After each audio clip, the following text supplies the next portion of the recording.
दोस्तों, द्रोणाचार्य का पुत्र और कृपाचार्य का भांजा महारथी अश्वत्थामा सभी श्रेष्ठ अस्त्रों का ज्ञाता था। गुरु द्रोण ने अपने बेटे को एक शक्तिशाली योद्धा के रूप में तैयार किया था और उन्होंने अश्वत्थामा को वो अस्त्र विद्याएं भी सिखाई थी जिनका ज्ञान शायद अर्जुन के पास भी नहीं था। एक बार महाभारत युद्ध के दौरान अश्वत्थामा ने वो किया जिसे देख स्वयं श्री कृष्ण भी चौंक उठे। अश्वत्थामा पहले से एक शक्तिशाली योद्धा था। वो युद्ध के नियमों का पालन करते हुए युद्ध कर रहा था, लेकिन जब अनीति पूर्वक उसके पिता का वध कर दिया गया तब अश्वत्थामा ने क्रोध में युद्ध के सारे नियमों को त्याग दिया और पांडवों के विनाश की शपथ के साथ अगले दिन वो युद्ध भूमि पर आया। अश्वत्थामा ने पांडवों पर ऐसे अस्त्र का प्रयोग किया जिसका उत्तर ना तो अर्जुन के पास था और ना ही किसी अन्य पांडव योद्धा के पास। शायद आप यह बात जानकर चौंक जाएंगे कि उस दिन पांचों पांडवों ने अपने हाथ जोड़ लिए थे और श्री कृष्ण भी विवश हो गए थे। तो आखिर ऐसा क्या हुआ था महाभारत के उस दिन? कैसे बचे थे पांडव अश्वत्थामा के प्रहार से? आइए जानते हैं। गुरु द्रोण महर्षि भारद्वाज के पुत्र थे और उनका विवाह कृपाचार्य की बहन कृपि से हुआ। माना जाता है अश्वत्थामा के जन्म तक उनका परिवार अत्यंत संपन्न था, लेकिन अश्वत्थामा के जन्म लेते ही उनके घर में निर्धनता का प्रवेश हो गया।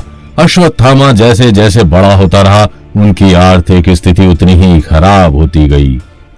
इस स्थिति में सुधार के लिए गुरु द्रोण शिक्षा हेतु गुरु परशुराम के आश्रम में चले गए और वहां उन्होंने शास्त्रों से लेकर शस्त्रों तक की शिक्षा ग्रहण की। जब वे शिक्षा ग्रहण कर वापस लौटे, उस समय उनके घर में खाने के लिए अन्न तक नहीं था। एक दिन गुरु द्रोण ने यह देखा कि बालक अश्वत्थामा अपने मुंह पर चावल का पानी लगाकर दोस्तों से यह कह रहा है कि वो दूध पीकर आया है। यह देख गुरु द्रोण का कलेजा फट गया और वे गाय दान मांगने के लिए नगर में निकल पड़े। लेकिन गुरु द्रोण को किसी ने भी गाय को दान स्वरूप नहीं दिया और अंत में गुरु द्रोण ने अपने बचपन के मित्र द्रुपद से सहायता मांगी। पांचाल नरेश द्रुपद ने गुरु द्रोण को अपमानित कर तथा बड़े अनादर भाव से द्रोण को सहायता करने से मना कर दिया। उस समय अश्वत्थामा भी अपने पिता के साथ ही गया हुआ था और उसने अपने पिता के अपमान को अपनी आंखों से देखा था। अश्वत्थामा की आंखें आंसू के साथ साथ बदले की भावना से भर गईं और वो द्रुपद को अपना शत्रु मान बैठा। कुरुवंश के संरक्षक भीष्म पितामह परशुराम जी के ही शिष्य थे और वे द्रोणाचार्य की विद्वता से परिचित थे। इसलिए भीष्म ने कुरु कुमारों की शिक्षा के लिए द्रोणाचार्य को चुना। कुरुवंश से जुड़ते ही गुरु द्रोण के परिवार का भाग्य बदल गया और वे संपन्न हो गए। गुरु द्रोण कुरु कुमारों के साथ साथ अपने पुत्र अश्वत्थामा को भी शिक्षा देने लगे।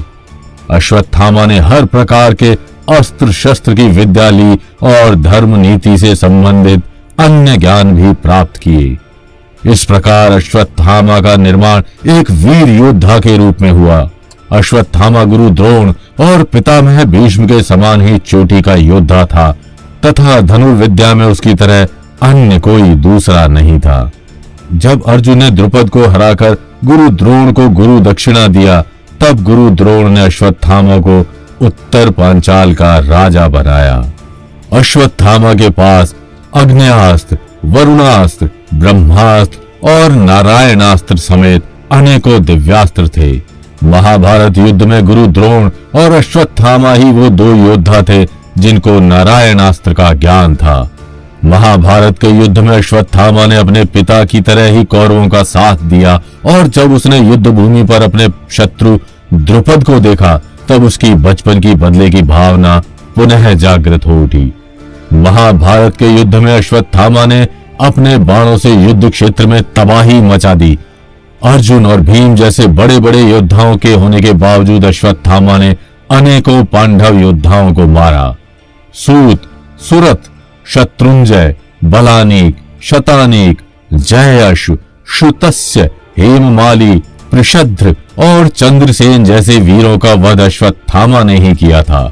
यही नहीं, कुंती भोज के 90 पुत्रों का वध भी अश्वत्थामा ने ही किया तथा पांचाल राज द्रुपद का वध कर अश्वत्थामा ने अपने बदले की अग्नि को शांत किया। लेकिन अपने पिता द्रुपद की मृत्यु से क्रोधित धृष्टद्युम्न अश्वत्थामा पर कुपित हो उठा और फिर महाभारत युद्ध का वो 15वां दिन आया जिसने अश्वत्थामा को अनीति के मार्ग पर भेज दिया। पांडवों ने अश्वत्थामा की मृत्यु का भ्रम फैलाया।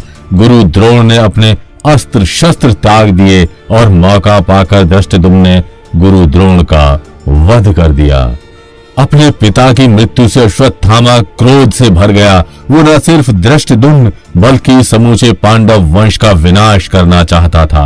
और फिर अगले दिन वो हुआ जिसकी किसी ने कल्पना भी नहीं की थी। अगले दिन युद्ध में अश्वत्थामा बदले की भावना के साथ युद्ध के सारे नियमों को त्याग कर कुरुक्षेत्र की रणभूमि पर आया।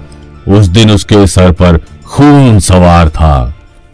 उस दिन अश्वत्थामा ने पांडवों पर नारायणास्त्र का प्रयोग किया जिसे देख स्वयं श्री कृष्ण चौंक गए।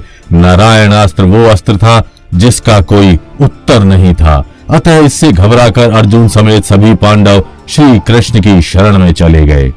श्री कृष्ण ने उन्हें बताया कि अगर वे नारायणास्त्र के समक्ष अपने हाथ जोड़ लें तो वे उससे बच जाएंगे। श्री कृष्ण की बात मान सभी पांडव नारायणास्त्र के समक्ष हाथ जोड़कर खड़े हो गए और नारायणास्त्र विफल हो गया।